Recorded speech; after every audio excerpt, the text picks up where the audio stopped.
Hola, bienvenidos una vez más a esto que es el vínculo perfecto. Mi nombre es William Caicedo y los saludo desde Cartagena, Colombia. El vínculo perfecto es un espacio que tenemos todos los domingos ah, en las tardes para hablar de lo más importante acerca de Dios, es su amor por todos nosotros.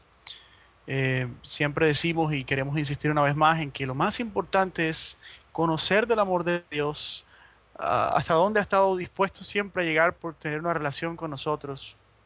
Um, y eso es mucho más importante que perder el tiempo en otras cosas que nos llevan a divisiones y que realmente es muy probable que ninguno de nosotros podamos conocer con exactitud mientras estemos en estos huesos. Pero lo que sí podemos experimentar y conocer desde ahora es el amor de Dios. Y por eso este es el vínculo perfecto, porque el amor es el vínculo que une todas las cosas en perfección. Muchas gracias una vez más a toda la gente de New Covenant Group, especialmente al doctor Michael Jones, su esposa Ron Jones, a todo el equipo de producción, Joy Livingston, Matt Rhodes, crew member, todo el mundo allá en Pensacola, Florida. Muchas gracias por hacer esto posible. Um, en la semana anterior estábamos hablando acerca de cómo un acto de bondad hace la diferencia. Decíamos que un solo acto de bondad es más poderoso que cualquier discurso o sermón, porque un acto de bondad es lo que se necesita, es lo único que se necesita para extender el amor de Dios a aquel que lo necesita, para, para recordarle o hacerle saber que hay un Dios que lo ama. Es todo lo que se necesita, un acto de bondad. Y en últimas, este es el Evangelio de Jesús, hacer el bien a los demás sin importar quiénes son, porque así nos hace Dios a nosotros, nos hace el bien sin importar quiénes somos. Y por eso vino Él, a darnos esas buenas nuevas de que Dios no era un Dios lejano, castigador, sino un Dios bastante diferente, lleno de amor y dispuesto a hacer lo que sea necesario para ayudarnos a crecer y convertirnos en todo lo que podemos ser. Y en esta semana quiero continuar, como siempre, en esa línea acerca del amor de Dios, pero específicamente um, hay unos pasajes en el Antiguo Testamento que me parecen muy interesantes y son pasajes que van muy de la mano con lo que Jesús predicaba, con lo que Jesús mantenía, con lo que Jesús compartía con otros. Específicamente hay un pasaje en Oseas 6:6 que dice algo así como que misericordia quiero y no sacrificio y conocimiento de Dios más que holocaustos. Y Jesús hace eco de ese pasaje, lo cita, lo utiliza. Por lo menos una vez vemos que lo usa. Am, Misericordia por encima del sacrificio. Y la palabra misericordia es tan interesante porque es un tema común en todas las enseñanzas de Jesús, el llamado a la misericordia. Y por ejemplo, decíamos que él usó en algún punto partes del Antiguo Testamento para hacer especial énfasis, para recalcar este llamado a la misericordia y cómo este llamado a la misericordia está por encima de cualquier otra cosa, por encima de lo que suponemos son sacrificios que Dios demanda. Cómo el conocimiento de un Dios de amor está por encima de cualquier cosa que con mis manos o mi comportamiento pudiera yo ofrecerle para ganar su favor.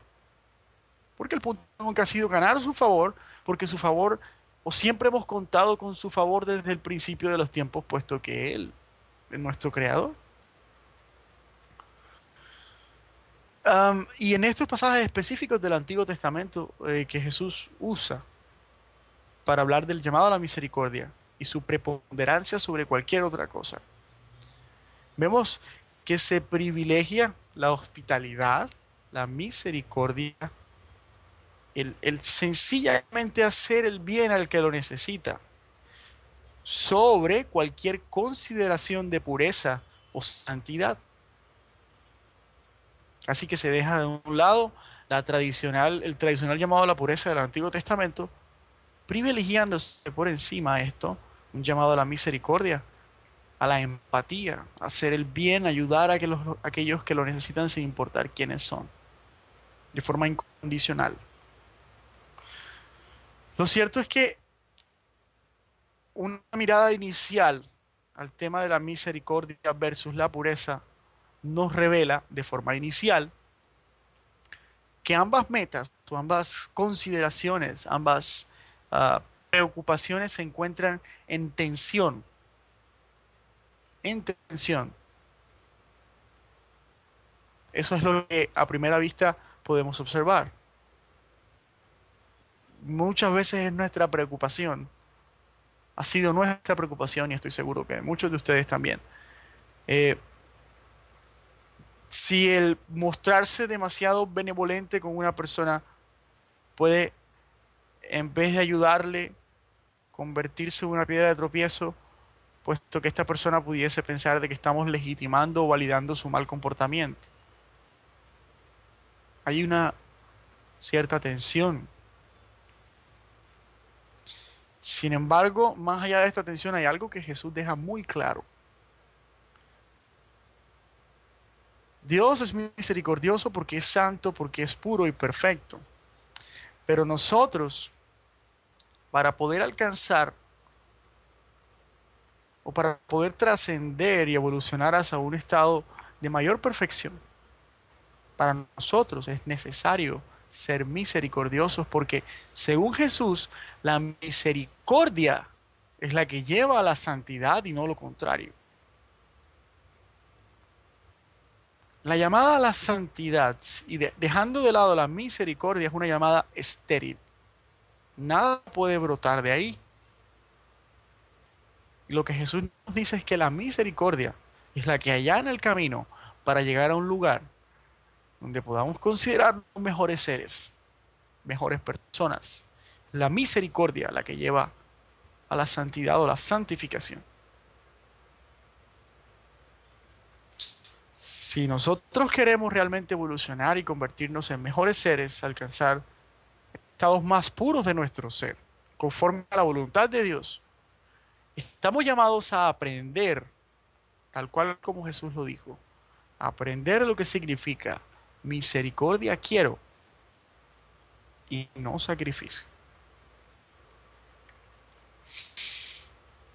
Sin embargo, esto parece entrar en algún tipo de conflicto con tantas cosas que hemos aprendido acerca de lo que debe ser la pureza, de una vida de obediencia, de mi comportamiento intachable ante los ojos del Señor. Y de hecho, en gran parte de la narrativa del Antiguo Testamento, esta narrativa nos sugiere que lo realmente importante ante los ojos de Dios es buscar una cierta pureza, o sea, tratar de aparecer más puro ante los ojos de Dios a través de una serie de sacrificios.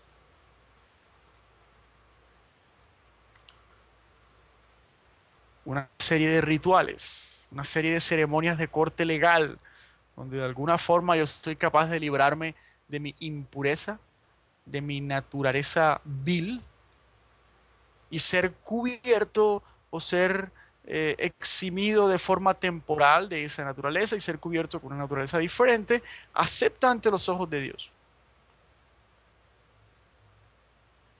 Una serie de leyes que a veces pues suenan o parecen o son completamente despiadadas, que buscan de alguna forma garantizar un estándar de pureza que a mi modo de ver está muy alejado de lo que Dios realmente quiere. Sin embargo, ahí están esas leyes. Y la premisa central de los argumentos tras estas leyes es: nadie verá a Dios sin santidad. Y en esta forma de pensar ceremoniosa y legalista, los sacrificios de expiación toman una, un lugar preponderante y central. Porque de alguna forma estamos intentando ganar el favor de Dios. Y es interesante ver de que esta forma de concebir la relación hombre-Dios o Dios y hombre es exactamente igual a la forma como diferentes culturas han concebido la relación entre los hombres y los dioses.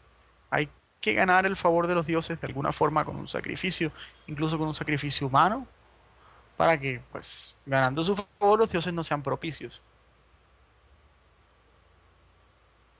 Entonces, de alguna forma, la mentalidad del Antiguo Testamento se parece en algo a estas mentalidades paganas, a esta forma de concebir las relaciones entre Dios y los hombres. Bueno, acá en la mentalidad hebrea del Antiguo Testamento, en la narrativa, gran parte de la narrativa del Antiguo Testamento es un solo Dios. En las culturas, diferentes culturas, estamos hablando de diferentes dioses y de acuerdo al Dios, yo iba a ganar un favor específico porque era como que el área que controlaba ese Dios y de acuerdo al Dios, el sacrificio debería ser diferente. Entonces habían fiestas dedicadas a los dioses de la fertilidad de la tierra, la fertilidad humana, y otro tipo de dioses que controlaban diferentes aspectos y a los cuales se les ofrecían sacrificios específicos. Sin embargo, sea como sea el asunto, sea los sacrificios hayan sido un desarrollo propio de los hombres en el sentido de que Dios no fue el que mandó el sacrificio, sino que los dioses, los seres humanos sintieron que de alguna forma tenían que ganar eh, el favor de este Dios. Sea como sea, lo que sí es cierto es que en algún punto los hombres del pueblo de Israel, las personas del pueblo de Israel, empezaron a considerar los sacrificios como una especie de salvoconducto o una especie de comodín o as bajo la manga que pues era capaz como de sacarlos de los aprietos más complicados. Es decir, tú podías hacer exactamente lo que quisieras, todo lo que quisieras. Podías ah, comportarte de la forma como quisieras, hacer el mal que quisieras, pero si llegado el momento del año donde era necesario ofrecer un sacrificio de machos cabríos, bueyes, toros, tórtolas, harina, todo este tipo de cosas, tú hacías lo que te tocaba, es decir, apartabas de lo tuyo esto y esto y esto y lo ofrecías como un sacrificio, pues nada pasaba. Al día siguiente podías regresar a tu vida de siempre, porque con Dios todas las cosas estaban perfectamente claras y todo bien, todo estaba bien. Y lo interesante, amigos, amigas, es que esa mentalidad persiste hasta el día de hoy. En mi país, que es un país católico hasta los huesos, tenemos muchas celebraciones, tenemos muchas, lo que llaman ah, advenimiento, bueno, no estoy seguro, muchas apariciones de la Virgen María, eh, muchas fiestas dedicadas a santos, etcétera, etcétera, etcétera, muchos rituales supuestamente dedicados a Dios. Y lo que encontramos es que esa mentalidad de salvoconducto existe aún hoy. ¿Cómo? Bueno, debo pagar una promesa a la Virgen X, al Santo X, debo en Semana Santa hacer el sacrificio X para mantener a Dios contento, pero el resto del año puedo regresar a vivir una vida completamente lejos de una relación con Dios, en mis propios términos, haciendo el mal a otros, aprovechándome de otros, siendo completamente egoísta y maltratando a los que sea necesario maltratar para garantizar mi, mi bienestar, de alguna forma. Pues creo que no es difícil mostrar cómo esta forma de plantear las relaciones con Dios está equivocada en términos de lo que Dios demanda o lo que Dios quiere o las cosas en las que Dios, eh, según la Escritura, se toma placer. En el mismo Antiguo Testamento, lugar donde supuestamente todos estos eh, sacrificios fueron instituidos por Dios, o donde se registra que Dios instituyó estos sacrificios. En el mismo lugar vemos a Dios quejándose de todas estas tradiciones, porque en vez de alguna forma llevar a las personas más cerca de Él, paradójicamente los estaba llevando cada vez más lejos de Él. Dios dice, estoy hastiado porque si esto tuvo en algún momento una función, no la está cumpliendo. Dice, vuestras lunas nuevas, el comienzo de los meses y los sabbats y las fiestas, vuestras fiestas señaladas las aborrece mi alma. De alguna forma, en algún punto, lo que era realmente importante, lo que Dios, el Dios de Abraham, Isaac y Jacob, estaba buscando de las personas, se perdió de vista. ¿Qué era lo que Dios buscaba? ¿Por qué Dios, dice la Escritura, sacó a Abraham de su pueblo? Porque buscaba una relación con los hombres. En un mare magnum de dioses, creencias, sacrificios humanos, guerra, destrucción, él estaba buscando a alguien a través del cual poder llegar a multitudes y traer el mundo para sí. Alguien que sería llamado padre de multitudes, Abraham. Pero estaba buscando tener una relación con esa persona. Y a través de él, una relación con todos aquellos que hacían parte de ese pueblo. Y a través de ellos, una relación con todos los humanos que en algún punto hemos existido sobre esta tierra. Es un Dios interesado en tener una relación con nosotros. Más que ser el receptor de una serie de sacrificios. Más que darnos la falsa idea de que mientras cumplamos con unos sacrificios, todo está bien. Y nuestro comportamiento no refleja los valores que Él quisiera que reflejara. La idea de Dios al buscar a una persona y al buscarnos a todos nosotros en algún momento de nuestra vida es tener una relación con nosotros y a través de esta relación con nosotros poner en práctica, o sea, que nosotros pongamos en práctica los valores de ese llamado a la justicia que por ejemplo Isaías hace en Isaías 1:7. Aprended a hacer el bien, buscad el juicio, restituid al agraviado, haced justicia al huérfano, amparar a la viuda. En otras palabras, tener misericordia de aquellos que lo necesitan y sobre todo, de aquellos que por sí mismos no se pueden ayudar.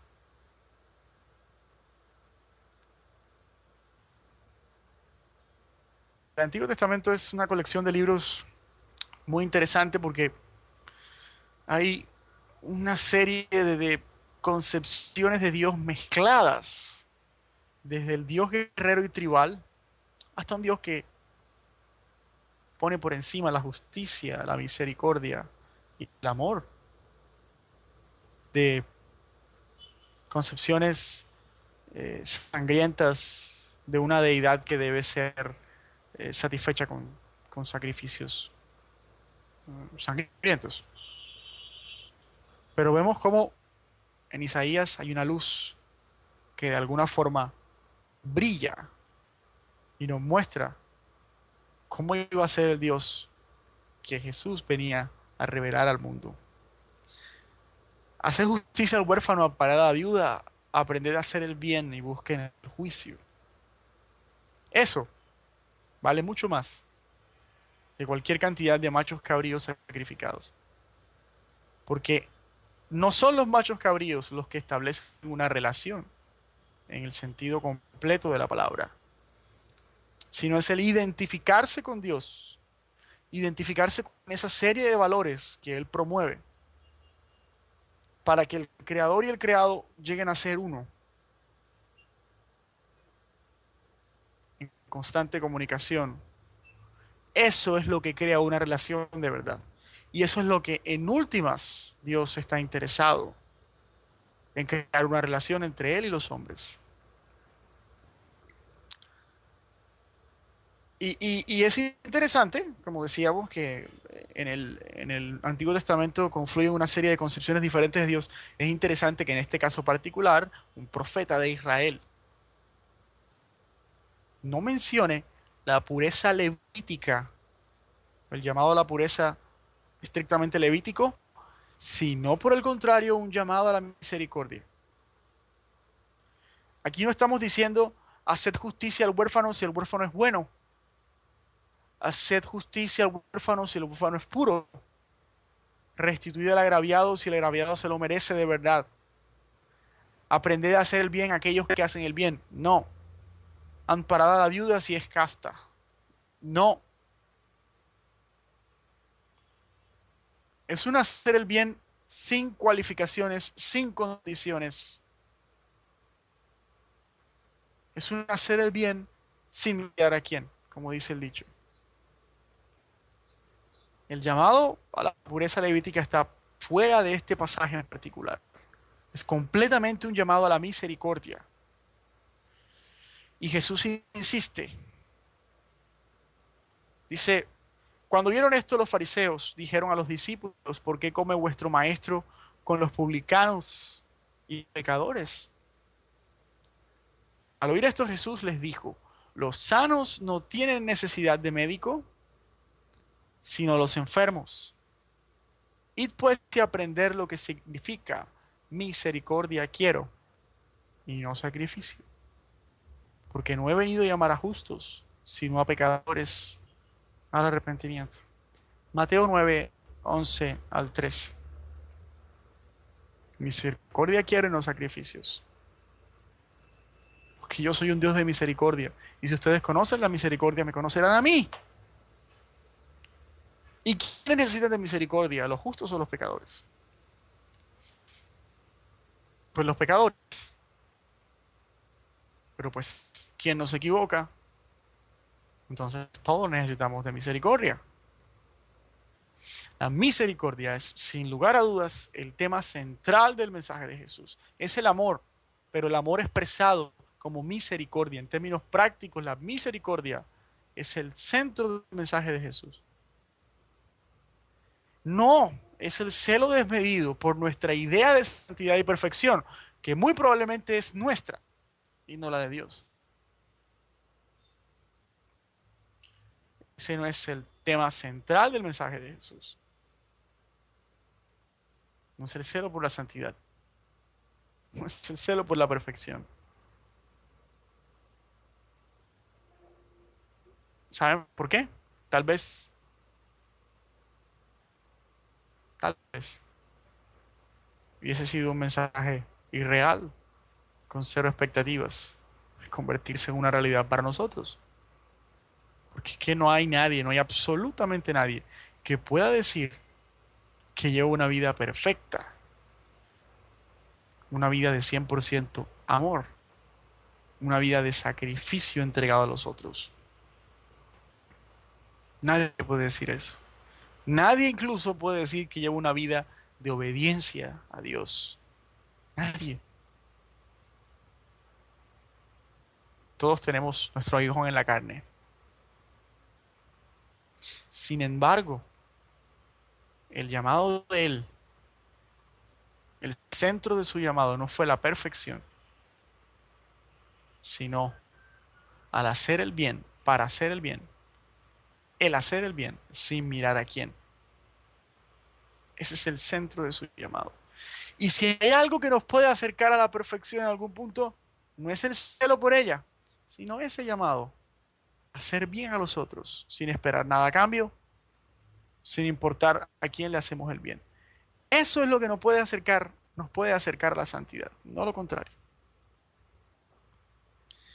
Es llamado a hacer el bien, un llamado a la empatía, un llamado a ponerse en los zapatos del otro, un llamado a considerar a los otros, por muy malos que me parezcan, seres iguales a mí,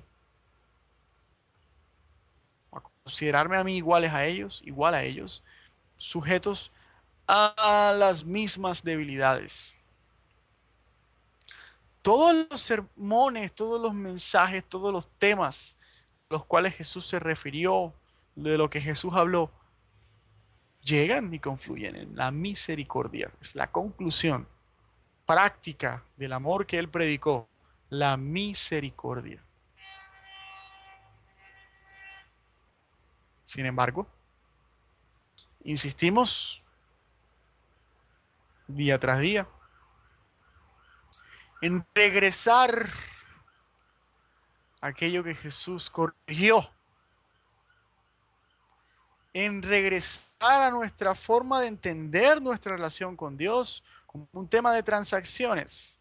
Yo hago esto y esto y esto y estos sacrificios te los ofrezco y tú tu parte cumples con tu parte del contrato y me bendices.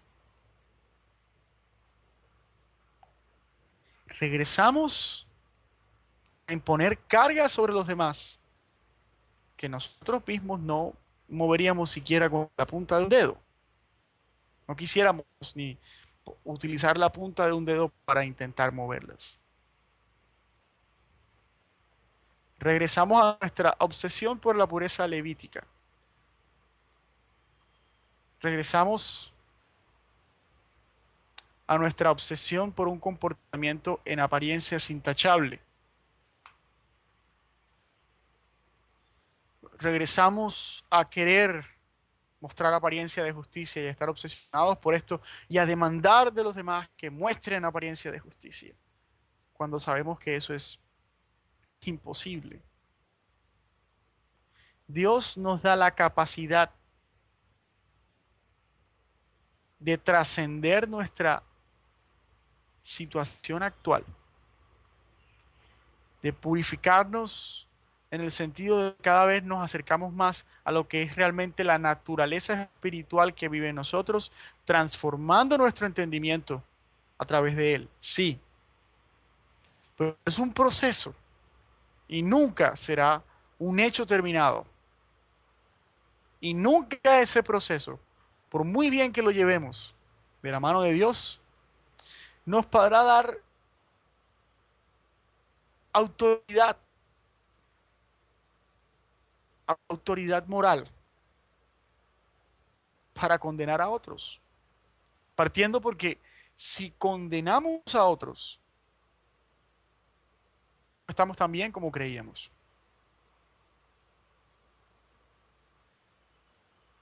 Seguimos con la obsesión del odio camuflado como rectitud. Sí, nuestros llamados a la rectitud moral a veces son fachadas que esconden nuestro profundo odio por otros. Pero ese profundo odio por otros es solo una inseguridad. Y entonces nuestra inseguridad tratamos de contrarrestar a algún punto, de alguna forma, condenando a los demás, para tratar de desviar la atención de temas tal vez más importantes que están mal con nosotros. Pero pues siempre es más fácil trasladar la culpa, las miradas a otros antes que a mí. Pero en general nosotros continuamos con todas esas obsesiones, tratando de regresar atrás. Las cosas que Jesús vino a corregir, no. Queremos quedarnos con ellas. La condenación del otro. El control a través del miedo. Jesús nos viene a liberar de un miedo diciendo, Yo soy el camino, la verdad y la vida, no como una afirmación condicional, sino como una realidad independiente de lo que tú y yo podamos pensar. Cualquiera que se acerca al Padre lo hace por Jesús, aun si no lo sabe, porque Él lo hizo posible, no para cambiar la forma como Dios se sentía hacia nosotros, como que antes no nos quería, ahora sí, porque algún tipo de engaño hace que no nos vea a nosotros, sino a la pureza de su Hijo. No, ¿qué clase de Padre es ese?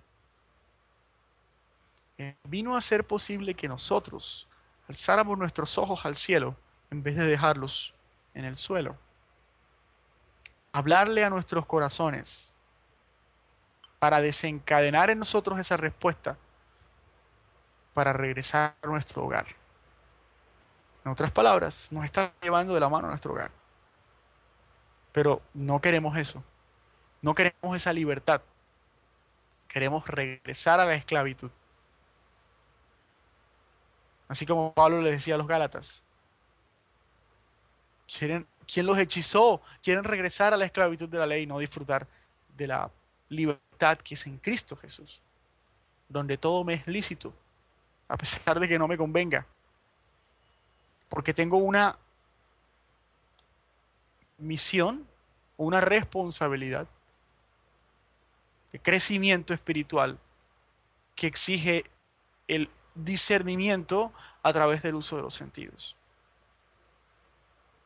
De alguna forma es más fácil para algunos eh, vivir en esclavitud, donde se le dice todo lo que tiene que hacer. El problema es que esa vida no genera crecimiento espiritual. Esa vida no genera crecimiento espiritual. Esa vida genera letargo espiritual. Que nos da tanto miedo la libertad que es en Cristo Jesús que preferimos regresar a lo antiguo. Y Jesús dice que el vino nuevo en odres viejos no funciona, porque el vino nuevo rompe los odres viejos, porque el remiendo de tela nueva rompe la tela vieja donde es puesto.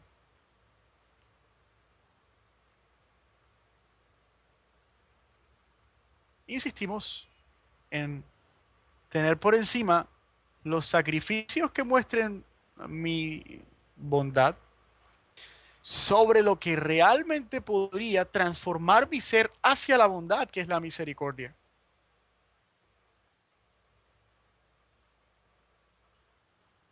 Él vino, Jesús vino a decirnos que estábamos haciendo las cosas al revés. Nosotros los humanos, para nosotros los humanos, como dije en un principio, no es la pureza la que lleva a la misericordia, no es el no sentarse con pecadores, no es el evitar a las personas, porque me parecen lo peor de lo peor. No es condenar a todo el mundo porque su entendimiento de Dios no es igual al mío, lo que me lleva a mí a la santidad. No. Y por ende, a ser una persona misericordiosa.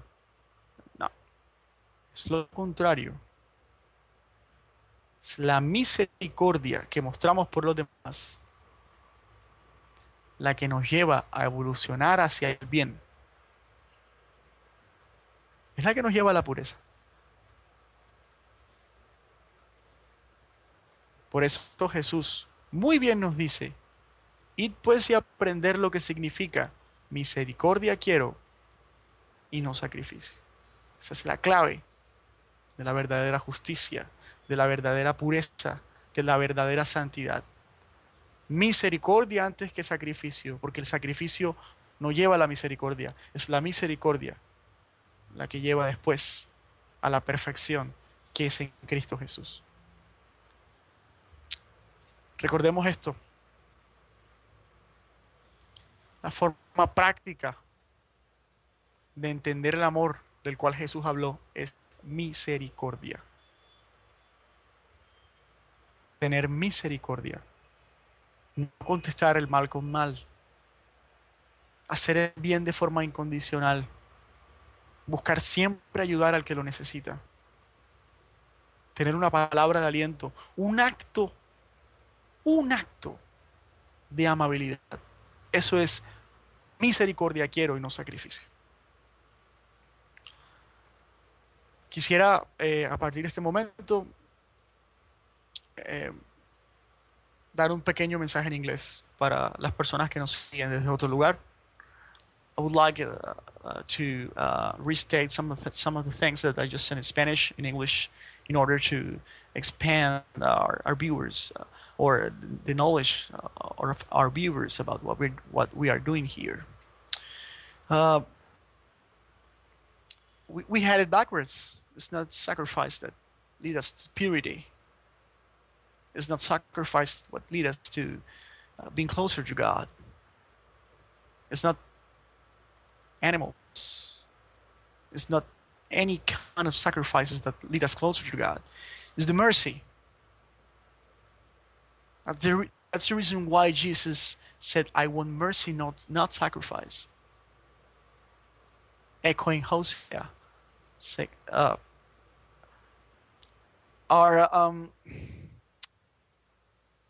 very interesting that mercy is the practical manifestation of love, and it's a central theme in Jesus' ministry and messages and preaching. It's mercy what actually counts. It is mercy.